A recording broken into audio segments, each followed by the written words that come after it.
Streaming from the 22 News Broadcast Center. This is 22 News at 4 p.m. Digital Edition. Hey, good Monday afternoon. I'm Nick Oresko, and thank you for joining us for 22 News at 4 o'clock for another week. Top stories in just a moment. Let's first bring in 22 News Storm Team meteorologist Brian Lapis with a look at traffic and weather this cool stretch. Brian continues. You know, it's funny. I feel like today was the first day, at least in my observation, that people were scraping frost off windshields and such this morning. It's been right? some cold mornings. Yeah, certainly has been. And, you know, here we are, late October, Halloween week. Yeah. And we've got that kind of air on the way in. Let's take a look at traffic first. You can see here that there's not much to show you here. Pike is looking good. Even downtown Springfield is fine. No significant backups.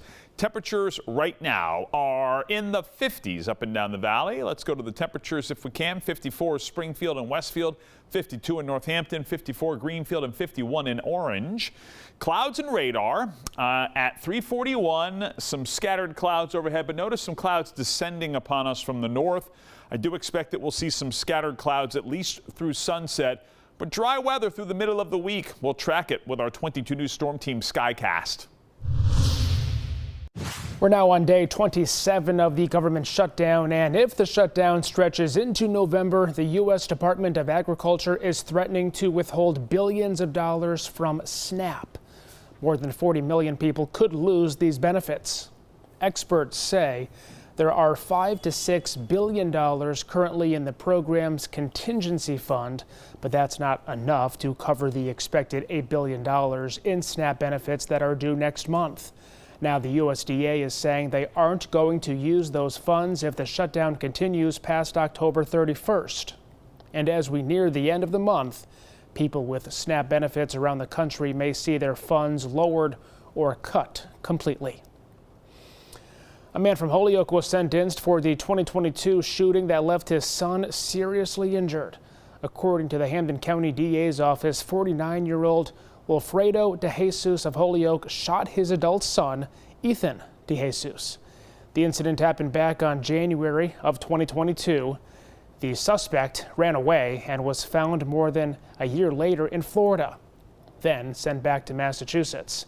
His father was convicted in September of assault to kill charges and unlawful possession charges. He will be in state prison for up to 10 years. A boy in Pittsfield on Sunday died in connection with a shooting and a motor vehicle crash on Franco Terrace. According to the Berkshire County DA's office, the vehicle was traveling down Franco Terrace toward the intersection with Parker Street when the driver crashed into a tree. A juvenile boy was found inside the vehicle behind the driver's seat with a gunshot wound. He was taken to Berkshire Medical Center where he later died from his injuries. Due to the victim's age, his name will not be released. Police are investigating. Election Day just over a week away, and early voting has begun in multiple municipalities across western Massachusetts. However, not all towns and cities have early voting for municipal elections. For those registered, some towns and cities are offering early voting. Communities that are offering that include Agawam, Amherst, East Hampton, Holyoke, North Adams, Northampton, Springfield, and West Springfield. Communities that don't have early voting include Chicopee, Greenfield, Pittsfield, and Westfield. Hey, back now, meteorologist Brian Lapis. There he is, waiting patiently. You know what occurs to me, what's that? Of course, is that the one disadvantage of early voting is that you don't get the voting day bake sales at the polling place. You love to connect food to anything that's going on, which that's not a bad thing. Right.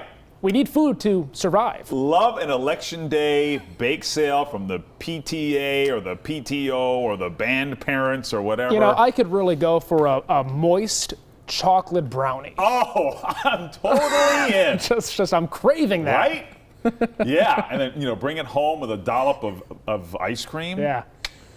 Can't beat it. Election day. Love it. All right, clouds and radar. Here we are, and you can see that we've got a little batch of clouds that are descending. We're in this time of year where we get a little bit of lift in the atmosphere, and the atmosphere is cold significantly colder above us, and we get this moisture to condense into clouds, and that's what we've got. Now, as the sun sets, the clouds are going to dissipate. Notice we're mostly clear here by 11 o'clock on the 22 News Storm Team Skycast. Midnight tonight, mostly clear air. Evening temperatures in the 40s. Overnight temperatures, so temperatures early tomorrow morning in the 30s. 10 o'clock, sunshine at 10 a.m., noontime at sunshine, and then a few clouds rolling in from the east, interestingly enough, during the afternoon hours. We'll call it a partly to mostly sunny day tomorrow with high temperatures in the mid to upper 50s. If you're planning on an Election Day bake sale, send us an email. Report it at wwlp.com. Don't forget the chocolate brownies. Meantime, French police have arrested 2 suspects in that brazen jewel theft at the Louvre Museum, a theft that captured the world's attention 1 week ago. Both were arrested Saturday night at an airport. One was trying to board a flight, while the other was set to travel to Mali in West Africa.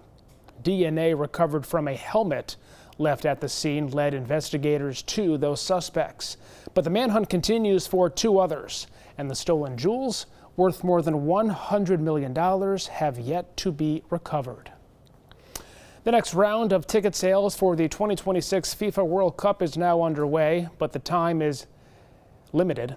With 16 host cities, the tournament will be spread out across North America. 7 matches will be played at Gillette Stadium in Foxborough. Registration for FIFA's early ticket draw is now open through Friday. FIFA says there is an application process followed by a randomized selection. Applicants who are accepted will get a designated time slot to try to purchase tickets. The 2025 Rockefeller Christmas tree will be coming from a town in Rensselaer County, New York. The tree will be transported to the city from East Greenbush. The Norway spruce is scheduled to be cut next Thursday, November 6th, and the annual tree lighting in New York City will take place on December 3rd. Last year, the tree came from West Stockbridge in the Berkshires. That was the first New York City Christmas tree to come from Massachusetts since 1959. Tonight on 22 News, starting at 5 o'clock, cold morning temperatures and higher heating bills are here. What you'll pay this winter and how the shutdown could affect heating help. Plus, Governor Healy puts new firepower behind the state's defense industry, millions in funding, and a new task force to boost jobs and innovation across Massachusetts. We'll explain. And how a red-tailed hawk is helping make the case to ban toxic rat poisons. Brian?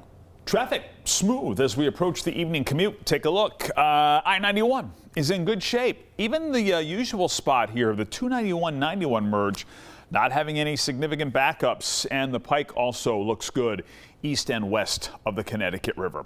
We'll track chances for late week rain on 22 News starting at 5. Updates anytime at wwlp.com, the free 22 News app, and always on 22 News Plus. We'll see you tonight starting at 5.